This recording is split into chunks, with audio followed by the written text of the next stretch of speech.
Welcome back to the J22 Report. I'm your host, Johnnie Market. Y'all know that drill. Smash that like button. Subscribe if you already haven't. And just remember the disclaimer nothing should be construed as financial investment advice. These are just my opinions, thoughts on the market, what's going on.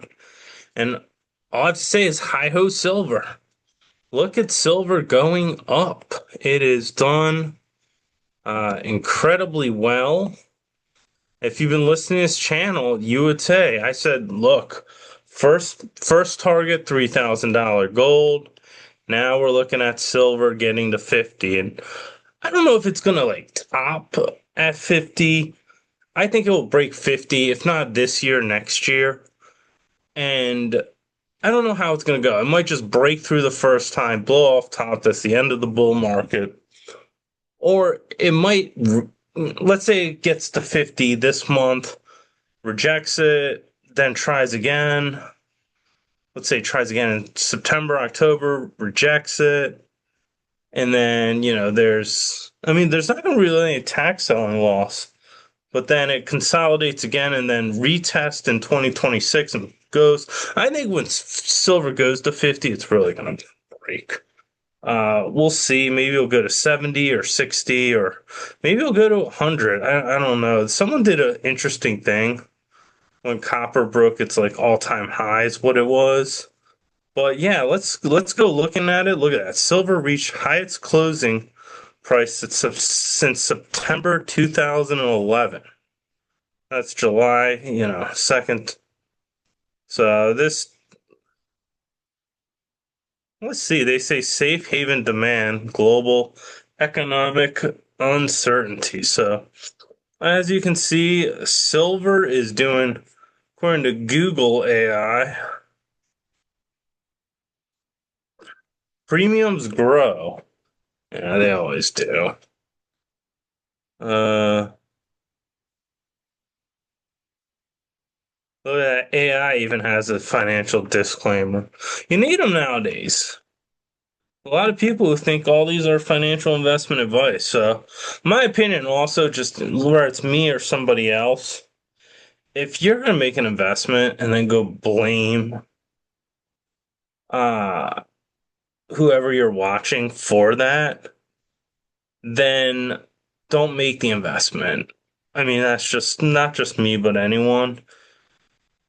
If you're not willing to blame yourself, don't do it because it's not your investment. And that will just get worse. So that's also just my opinion, not telling you what to do. But anyway, yeah, silver. And as I said, silver's going to 50. My first target, gold to 3,000. I thought that would be. Now we're going to silver to 50. A lot of problems. Money's still too loose, despite the declining economy. And I think the economy is going to decline even further. But uh, anyway, that's silver. Let's look at I have a lot of things to go over. And look at this. This is very encouraging. The jam bullion, gold and silver. This is at neutral. It's at greed if you've been following that channel. So that's actually very good. It was at greed for a while. And then it's just now in neutral. So good stuff. Look at the stock market. This is a CNN fear. 1 month ago it was at greed. Now it's still at extreme greed. It's at 75. Last week it was at 78. I'm not a fan of CNN, the news network, but I do like their fear and greed. But you can tell that it was at extreme greed. There was a down day Friday. I don't think it's really the crash because it's not what we talk about, where it's focused on the U.S. economy being bad. And right now they're using tariffs as an excuse, but the reality is it's not tariffs, it's the economy, stupid. Anyway, corporate bankruptcies, look at this, are running at recession levels. U.S. large bankruptcies hit the highest level in 15 years so far in 2025.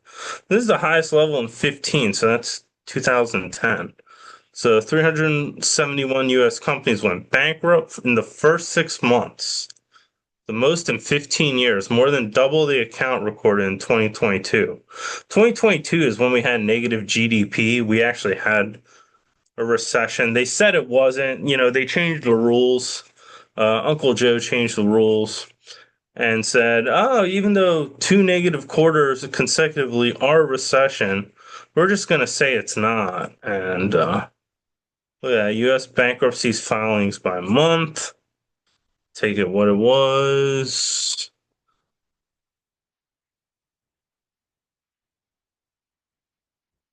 So it's April, May, and June, 59, 63, and 64 we're recording. So as you can tell, the bankruptcies are even following even harder. It was 59 was in April, 63 in May, 64 in June. So they're going up.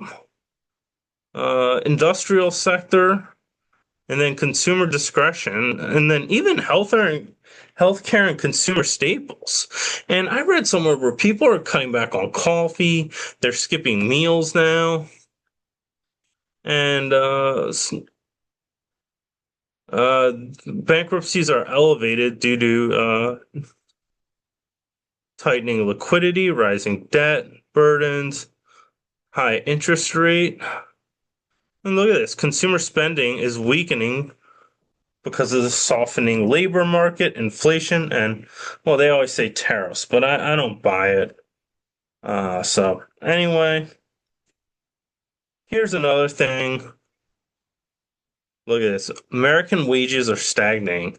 Look at this. 13.3% of working Americans are not receiving any pay raises this year, highest share since 2021. Of course, if you remember what happened in 2022, two consecutive declining quarters of GDP. We had recession. They don't call it a recession, but it is. This is in line with the great financial crisis and exceeded the share in the 2001. So this is, yeah, basically on par with the '08 crisis. So there you go. Yeah, adjusted for inflation, that means millions of Americans' wages are declining.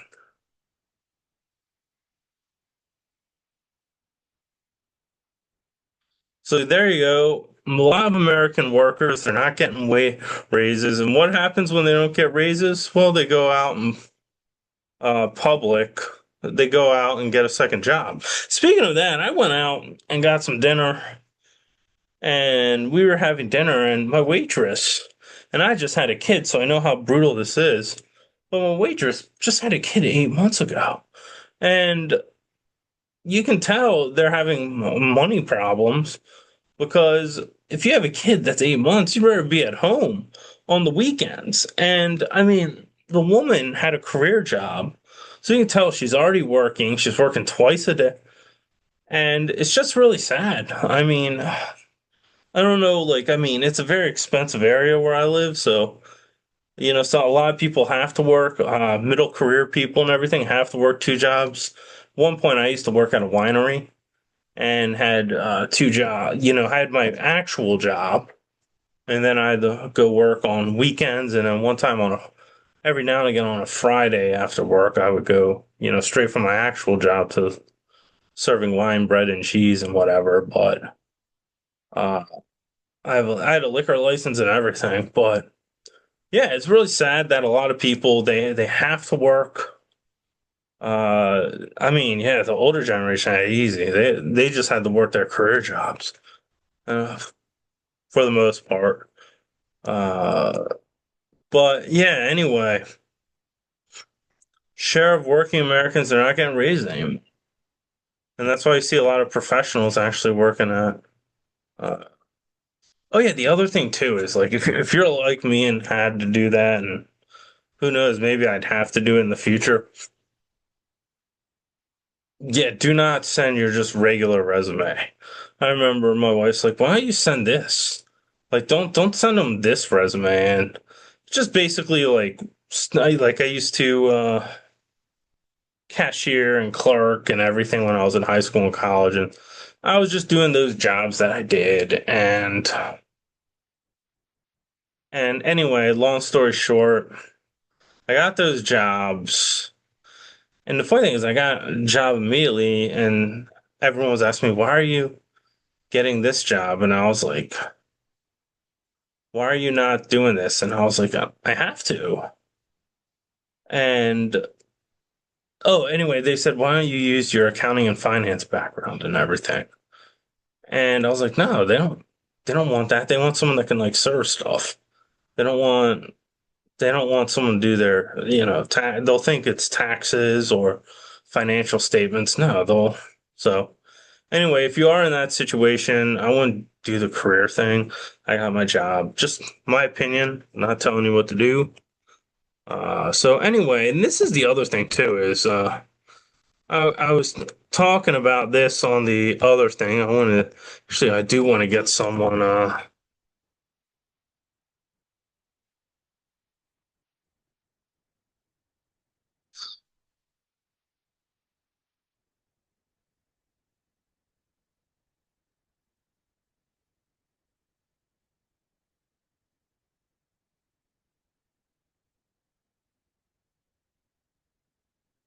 so let me see. Uh,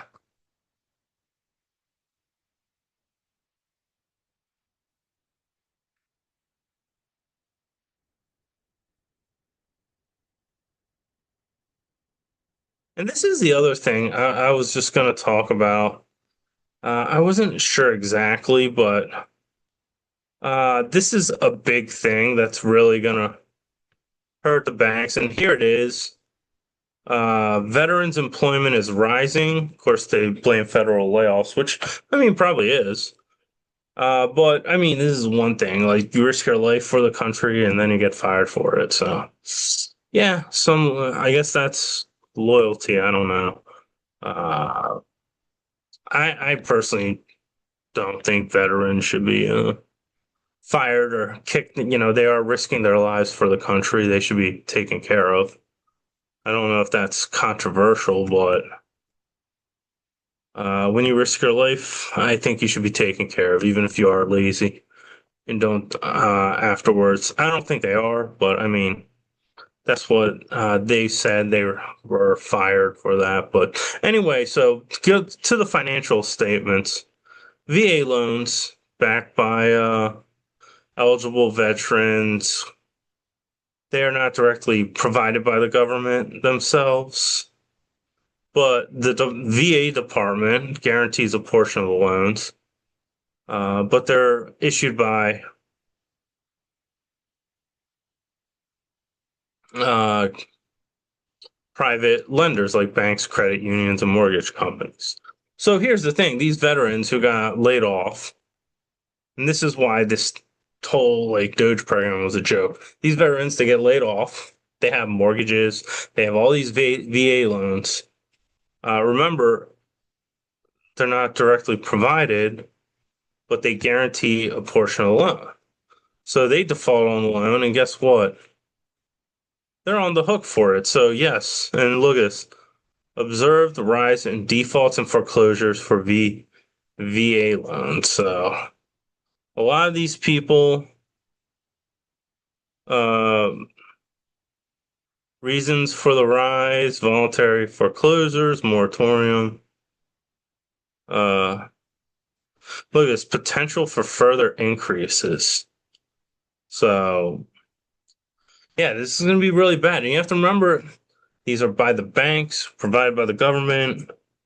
And so it's going to cost money no matter what, in terms of and not only this is going to be bad, but either a bailout's going to come, which I hope not. So look, as VA loan defaults and foreclosures are rising. They say below historical averages, but remember, keywords for now. So, but this is going to go, and this is going to affect the banks and whatnot. This is going to cause the banking crisis that I talked about. But let's get off that subject. And this is the other thing. I was looking at this. You can tell the spin. Germany's Mercedes and Porsche stung by auto tariffs. And of course, look what happened. Germany, luxuries, Mercedes-Benz. Uh, Look at this. Sales fell 9%, and the US sales are down 12%, and that's most of their sales. But if you actually look at this, sales in Germany and Europe climbed by 7%. And the rest of the world, and Middle East, Africa, and South America jumped 24%. So what it really is, it's not the tariffs. It's the broke consumer. The US consumer is broke. The rest of the world generally has more money. We are going to get in this wealth transfer from the US to the rest of the world.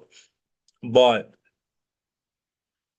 that's what it is. But they're putting this spin on tariffs. They're so hyper focused on tariffs. They can't even see it. Of course, they say Porsche sliding sales, global deliveries down.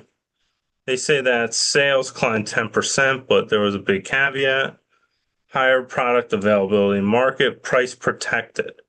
The truth is, yeah, prices didn't go up. Prices were down, and that's why they went up. It has nothing to do with tariffs. It's more, I mean, I know they say tariff protected, but it's more uh, prices are down and there's not all that money, enough money to go around. So they talk about pre-tariff, but I think the real reason that is because the US consumers broke. Mercedes-Benz, that's what I think it was. And here's a couple other things.